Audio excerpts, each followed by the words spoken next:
inside the church. Good. I can't. I am banished from going inside the church. I'd be happy to one day, but not today. So this woman is telling me to go inside the church. Unfortunately, I can't do that because my membership has been permanently revoked for engaging in this alternative spiritual practice known as peaceful public protest against various Unitarian Universalist injustices and abuses. It is the seventh and final day of Chalica, and it is Sunday, December 8th of 2013, and we've got some background noise here with the bus, somewhat distracting. Anyhow, I just decided to run the video because I thought there might be some interaction with this woman entering the church, and sure enough there was. Quite an unusual one, although it's not the only time that someone has suggested I go inside the church, but it's just impossible because back in November of 1999, specifically November 22nd of 1999, the congregation of the Unitarian Church of Montreal decided in its wisdom to permanently revoke my membership because I had engaged in peaceful public protest against the fact that Reverend Ray Drennan of the Unitarian Church of Montreal had falsely and maliciously labeled an interreligious event that organized, as I called it, a cult.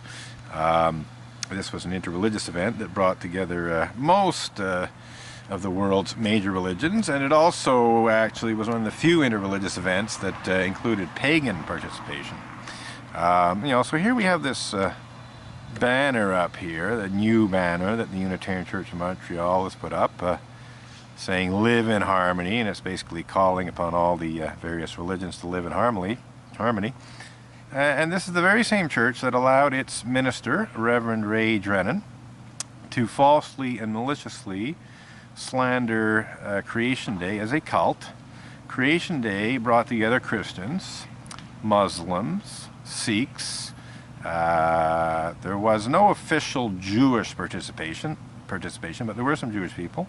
There were Unitarian Universalists. There were, in fact, Montreal pagans. Oh, and yes, there were Hindus. So, in fact, it was a very harmonious interreligious event that was slandered as a cult by Reverend Ray Drennan, Frank Green, and later John Inder. Hardly living in harmony, is it, when you slander somebody's interreligious event as a cult? So just the usual outrageous hypocrisy that I have come to expect from the Unitarian Church of Montreal. So we're wrapping this up. I'm running out of time on the card. But yes, I think this has been a worthwhile 3.5 minutes or so of video. So one final thing before this ends. This chalk slogan is about the fact that Unitarian Universalists of the atheist persuasion, specifically UUA President Reverend Peter Morales and UUA Executive Vice President Kathleen K. Montgomery, had the unmitigated gall to misuse and abuse Canada's blasphemy law in some Lance Armstrong-style legal bullying that sought to intimidate me into removing some blog posts about Unitarian Universalists, clergy, and also a layperson who were guilty of engaging in such despicable crimes